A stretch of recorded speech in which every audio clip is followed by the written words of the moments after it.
fait, nous voulions officialiser l'accord que nous avons.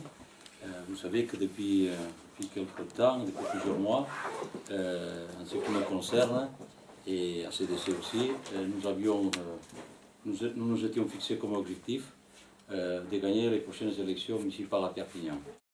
Qui est un projet que nous présentons pour la ville de Perpignan, que cet accord s'insère. Voilà. L'idée que nous avons eue est de mettre en avant, notamment dans le cadre économique, c'est pourquoi je ne dissocierai pas la langue de l'économique. L'un des axes forts, c'est justement de dire qu'il faut sortir Perpignan de l'isolement dans lequel la ville se trouve et qu'il faut vraiment insérer Perpignan dans la dynamique de l'Eurorégion Grand Sud.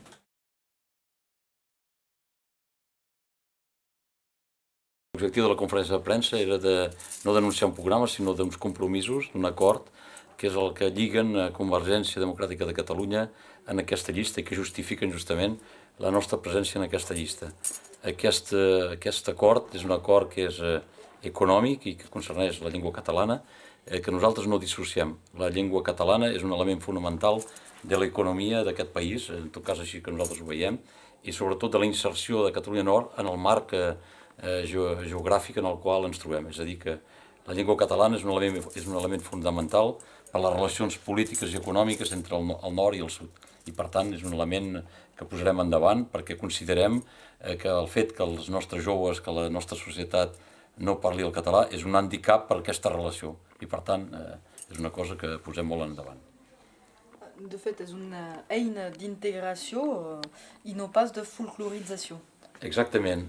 Durant la campanya, a part dels sentiments tradicionals que tenim del món catalanista tradicional, del món de l'economia, també hem pogut observar que quan ens passejàvem en els barris perifèrics de Perpinyà, un dels elements fonamentals que feia que els petits magrebins o altres poblacions es volguessin integrar al país era el català. El català per ells sovint deien jo també soc català i això és un element molt important que en un país en el qual ens creiem nosaltres que estàvem en una situació molt complicada, avui en dia una gran part de la població, d'aquesta població nova, només veu el seu futur en aquest país dins una catalanitat i per tant és molt satisfactori. Allò que fa avui la dignificació del sentiment català i per què pas, el Barça per exemple ajuda.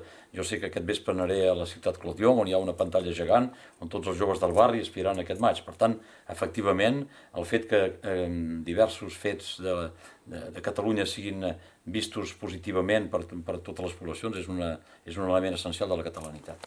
L'objectiu o l'eina principal és l'euroregió?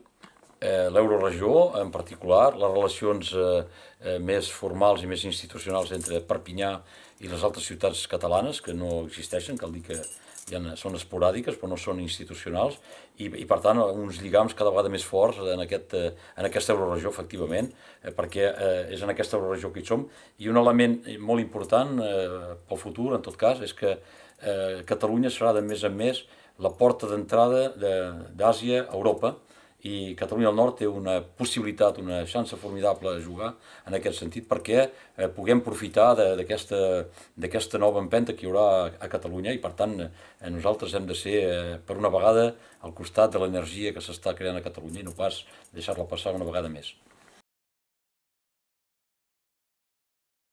Aquest és un acord que diguem-ne va més enllà dels aliats de la política perquè avui en dia sabem que hi ha unes forces polítiques que són majoritàries a Barcelona o aquí i que demà aquestes forces polítiques poden canviar i el fet que Convergència Democràtica de Catalunya sigui en aquesta majoria municipal farà que arribi el que arribi, tots aquells acords institucionals que han estat signats s'aplicaran perquè nosaltres fem part d'un partit polític que és un partit de vocació majoritari i que per tant ho aplicaran. I en el cas que sigui la Jacqueline Añil-Donat, que siguin els seus els que guanyin, exactament el mateix perquè és un acord que és fet perquè sigui aplicat per la immensa majoria de les forces majoritàries de Catalunya. Aquest acord conté dues coses fonamentals, la creació d'una agència de desenvolupament econòmic, que serà estructurada a través del món de l'empresa, del món de les institucions, del món de l'educació, que es cuidarà de crear les condicions perquè a Catalunya Nord hi hagi simplement hi ha àrees logístiques, perquè hi hagi terrenys, perquè hi hagi reserves foncieres, perquè hi hagi les formacions necessàries, i això és un element molt important. I l'altre element, la creació d'un ofici central de la llengua catalana, és a dir, un organisme encarregat de desenvolupar el català d'una manera transversal a tota la societat. És molt detallat, avui només fem conèixer els eixos fonamentals, però és una eina fonamental que tardarem temps a posar en plaça. És allò que s'ha creat a Bretanya, per exemple, o al País Basc, que demanarà, en el nostre sentit, s'estructurarà amb l'ajuda de totes les institucions perquè realment la catalanitat, la llengua catalana, siguin vives a tot arreu i que sigui l'objectiu de totes les institucions, i no només de la ciutat de Perpinyà, sinó de l'aglomeració, que a tots els pobles, que a tots els llocs hi hagin referents, que es posi en plaça sistemàticament la catalanitat dins de qualsevol eix de treball del municipi o de la institució. Per tant, el català, el nostre objectiu és que sigui una eina transversal al servei de la societat nord-catalana. Els detalls que no se publiquen avui els coneixerem abans d'anar a votar? O uns quants?